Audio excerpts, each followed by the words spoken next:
La jauría del destino, escrito por Saki. Bajo la mortecina luz de una tarde de otoño encapotada, Martin Stoner marchaba con paso laborioso por trochas convertidas en pantanos y caminos surcados por carriles que conducían a no sabía exactamente dónde. Más adelante, suponía, estaba el mar, y hacia allí parecían decididas a llevarlo sus pisadas.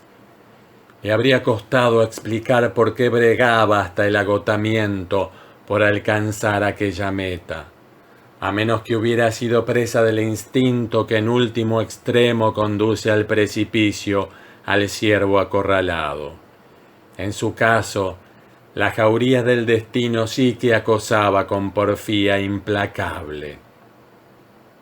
El hambre, el cansancio y la desesperación tenían embotado su cerebro, y a duras penas le alentaban las fuerzas para preguntarse por el oculto impulso que lo hacía avanzar.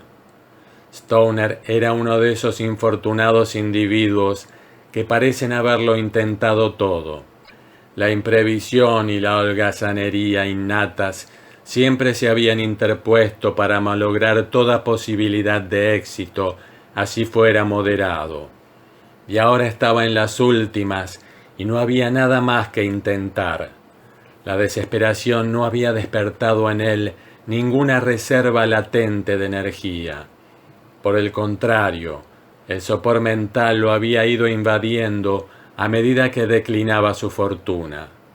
Con la ropa que llevaba puesta, medio penique en el bolsillo y ni un solo amigo o conocido a quien recurrir, sin perspectivas de una cama para esa noche o de una comida para la mañana, Martin Stoner proseguía su penosa marcha, entre setos mojados y bajo las gotas de los árboles, la mente casi en blanco, a no ser por la vaga conciencia de que más adelante estaba el mar. De vez en cuando se entremetía otra certeza. Sabía que tenía un hambre atroz. Al cabo se detuvo junto a un portillo abierto que conducía a un huerto espacioso y bastante descuidado. No se notaban muchas señas de vida, y la casa al otro lado del huerto parecía fría e inhospitalaria. Sin embargo, empezaba a lloviznar, y Stoner pensó que así quizás podría guarecerse un rato y comprar un vaso de leche con la última moneda que le quedaba. Entró con pasos lentos y cansinos al jardín y recorrió el caminito empedrado hasta una puerta lateral. La puerta se abrió antes de que llamara, y un viejo encorvado y de aspecto marchito se hizo a un lado, como dándole paso. «¿Puedo entrar mientras llueve?», comenzó a decir Stoner, pero el viejo lo interrumpió. «Pase, amo Tom. Sabía que usted regresaría un día de estos». Stoner tropezó al cruzar el umbral y se quedó allí, mirando al otro con asombro. «Tome asiento mientras le preparo algo de comer», dijo el viejo, trémulo y obsequioso. Las piernas de Stoner se doblaron de puro cansancio y se derrumbó en el sillón que el otro le arrimara. En un minuto estuvo devorando la carne fría, el pan y el queso puestos en la mesa del lado. «No ha cambiado mucho en estos 4 años», prosiguió el viejo, con una voz que a Stoner le pareció salida de un sueño, lejana e inconexa. «Pero a nosotros sí nos va a encontrar muy cambiados, ya lo verá. Aquí no queda nadie de los que había cuando usted se marchó. Nadie, aparte de mí y de su vieja tía. Iré a decirle que usted vino. No lo va a recibir, pero va a permitirle que se quede sin problemas. Siempre dijo que si regresaba se podía quedar, pero que nunca volvería a verlo o a dirigirle la palabra». El viejo puso una jarra de cerveza en la mesa que Stoner tenía al frente y salió rengueando por un largo pasillo. La llovizna se había convertido en una tempestad furiosa que azotaba con violencia puertas y ventanas. El vagabundo se estremeció al pensar en el espectáculo de la costa bajo aquel aluvión y con la noche tragándoselo todo. Remató la comida y la cerveza y aguardó allí, aturdido, a que volviera su extraño anfitrión. A medida que el reloj de péndulo marcaba los minutos, una nueva esperanza empezó a titilar y a crecer en la mente del joven. Se trataba tan solo de la ampliación de sus saciadas ansias de comida y un rato de descanso, ahora convertidas en el anhelo de pasar la noche bajo el asilo de aquel techo aparentemente hospitalario. El chancleteo de unos pasos por el corredor anunció el regreso del viejo criado de la granja. La vieja ama no lo va a recibir a Motom, pero manda decir que se quede, con toda razón, ya que la granja va a ser suya cuando ella la entierren.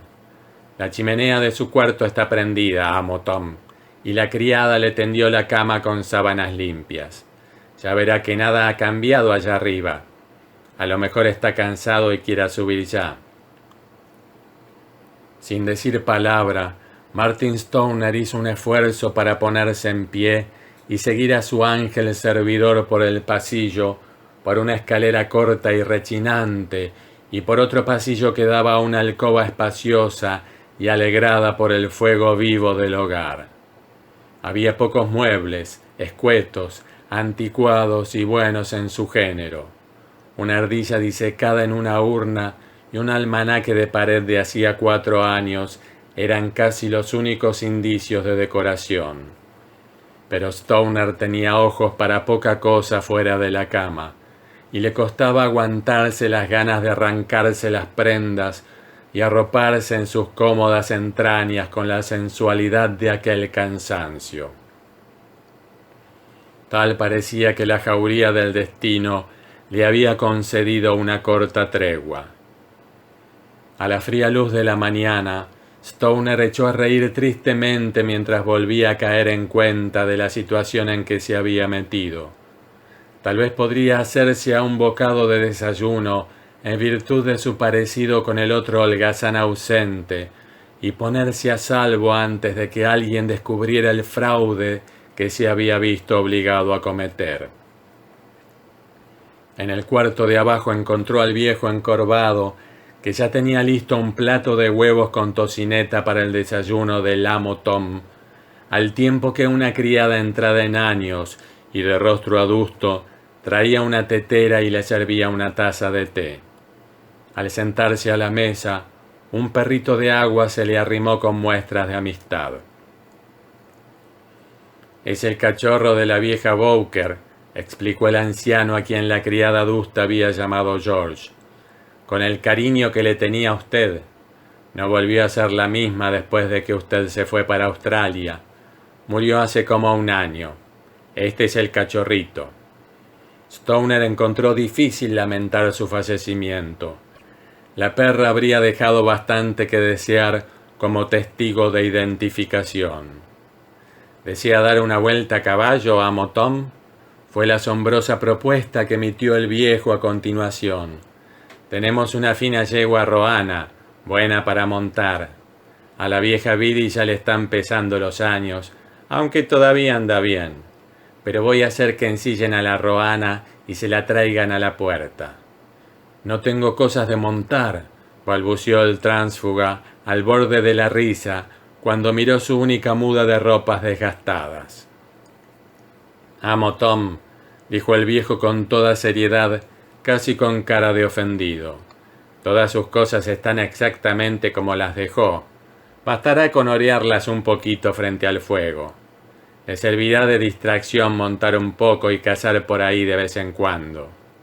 Ya verá que la gente por acá tiene opiniones duras y resentidas sobre usted. No han olvidado ni menos perdonado. Nadie va a acercársele, así que lo mejor será que usted se las apañe para distraerse como pueda con perros y caballos. Ellos también son buena compañía». El viejo George salió a impartir sus órdenes, y Stoner, más que nunca sintiéndose en un sueño, subió a inspeccionar el ropero del amo Tom. Las cabalgatas eran uno de sus placeres más entrañables, y si era cierto que ninguno de los antiguos compañeros de Tom iba a concederle un escrutinio detallado, contaría con alguna protección contra el descubrimiento de su impostura. Mientras el intruso se ponía unos pantalones de montar tolerablemente ajustados, se preguntaba con vaguedad qué clase de fechoría había cometido el verdadero Tom para que toda la campiña se pusiera en su contra. Las sordas pero briosas pisadas de unos cascos en la tierra mojada interrumpieron sus especulaciones. La yegua Roana esperaba frente a la puerta lateral.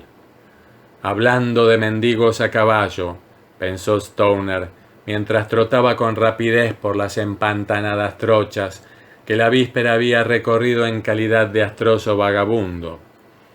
Y desechando con indolencia estas meditaciones, se entregó al placer de andar a paso largo y sentado por la orilla enyerbada de un trecho plano del camino. Frente a un portillo abierto, se dio el paso a 2 carretas que entraban a un sembrado. Los muchachos que manejaban las carretas tuvieron tiempo de dirigirle una larga mirada, y al pasar alcanzó a oír una voz excitada que decía: «Es Tom Pryke, lo reconocí ahí mismo. ¿Con qué otra vez asomando la cara por aquí, no?» Era evidente que el parecido que había engañado de cerca a un viejo decrépito servía también para confundir desde cierta distancia a 2 muchachos. En el transcurso de la cabalgata recibió abundantes pruebas que confirmaban la afirmación de que los vecinos no habían olvidado ni perdonado el pasado delito que el Tom ausente le había dejado por herencia. Torvas miradas, rezongos y codazos disimulados lo saludaban al toparse con la gente. El cachorro de Bowker, que trotaba feliz al lado suyo, parecía ser la única nota de amistad en ese mundo hostil. Al desmontar frente a la puerta lateral, tuvo un vistazo fugaz de una mujer enjuta y entrada en años, que lo espiaba detrás de la cortina de una de las ventanas superiores. Era claro que aquella era su tía por adopción. Durante la copiosa comida del mediodía que lo aguardaba lista, Stoner tuvo tiempo para reflexionar sobre las posibilidades de su extraordinaria situación. El verdadero Tom, tras 4 años de ausencia, podría aparecerse de improviso por la granja, o en cualquier momento podría llegar una carta suya. Además, en su calidad de heredero de la granja, el falso Tom podría ser llamado a firmar algún documento, cosa que lo pondría en un atolladero. O podría llegar algún pariente que no imitara la actitud retraída de la tía. Cualquiera de estas cosas lo desenmascararía ignominiosamente. Por otro lado, la alternativa era en el cielo abierto y las trochas pantanosas que conducían al mar. La granja le ofrecía, en todo caso, un refugio pasajero contra la miseria total.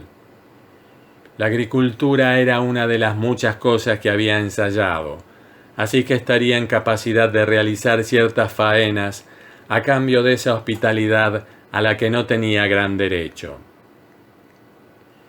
«¿Desea pernil frío para la cena?», le preguntó la criada de rostro adusto mientras quitaba la mesa. «¿O prefiere que se lo calienten?». «Caliente y con cebollas», dijo Stoner. Fue la única vez en su vida que tomó una rápida decisión, y al dar la orden supo que tenía intenciones de quedarse. Stoner se circunscribió estrictamente a las partes de la casa que parecían haberle sido asignadas por un tácito tratado de deslinde. Cuando participaba en las tareas de la granja, lo hacía como alguien que recibía órdenes, sin tomar nunca la iniciativa. El viejo George, la yegua Roana y el cachorro de Bowker eran sus únicas compañías en un mundo que por lo demás se le mostraba frío, silencioso y hostil. No veía a la dueña de la granja. Cierta vez, Al enterarse de que había ido a la iglesia, realizó una visita furtiva a la sala con el objeto de obtener algún conocimiento fragmentario del joven cuyo lugar había usurpado y cuya mala fama se había echado sobre sus espaldas. Había numerosas fotografías colgadas en las paredes o pegadas en marcos austeros, pero la imagen que buscaba no estaba entre ellas. Por fin, en un álbum escondido, encontró lo que buscaba. Había una serie completa bajo el rótulo de Tom, un niñito regordete de 3 años, con una túnica de fantasía, un desgarbado muchacho de unos 12 años que sostenía como si le repugnara un bate de cricket, un joven de 18, bastante bien parecido, de pelo muy liso y partido a la mitad, y por último, un hombre joven, de semblante más bien hosco y atrevido. Stoner miró con especial interés este último retrato. El parecido era innegable. Por boca del viejo George, que era harto parlanchín sobre la mayoría de los temas, trató una y otra vez de enterarse acerca de la naturaleza de la ofensa que lo segregaba como una criatura cuyos semejantes debían odiar y esquivar. «¿Qué dice de mí la gente de los alrededores?», le preguntó un día mientras marchaban de regreso a casa desde un campo distante. El viejo sacudió la cabeza. «Están disgustados con usted, terriblemente disgustados. Ay, es un triste lío, un triste lío». Y nunca pudo ser inducido a decir nada más esclarecedor. En una noche despejada y fría, pocos días después de las fiestas de Navidad, Stoner se encontraba en un rincón del huerto que dominaba una espaciosa vista de la campiña. Aquí y allá podía divisar los destellos de lámparas y velas que revelaban la existencia de moradas humanas en las que imperaban la buena voluntad y el regocijo de la época. Tras él estaba la triste y silenciosa casa donde nadie reía, donde hasta una riña habría parecido un acontecimiento alegre. Cuando volvió la cabeza para mirar la larga y gris fachada del edificio envuelto en las penumbras, una puerta se abrió y el viejo George salió precipitadamente. Stoner oyó que llamaba su nombre adoptivo en un tono de urgente ansiedad. Supo al instante que algo adverso había ocurrido, y en una rápida inversión de perspectivas, aquel refugio le pareció un lugar de paz y de contento, de donde temía que fueran a expulsarlo. «Amo Tom», dijo el viejo en un ronco susurro, «tiene que perderse de aquí sin hacer bulla por unos cuantos días. Michael Ley volvió al pueblo y jura que le va a dar un tiro si puede dar con usted.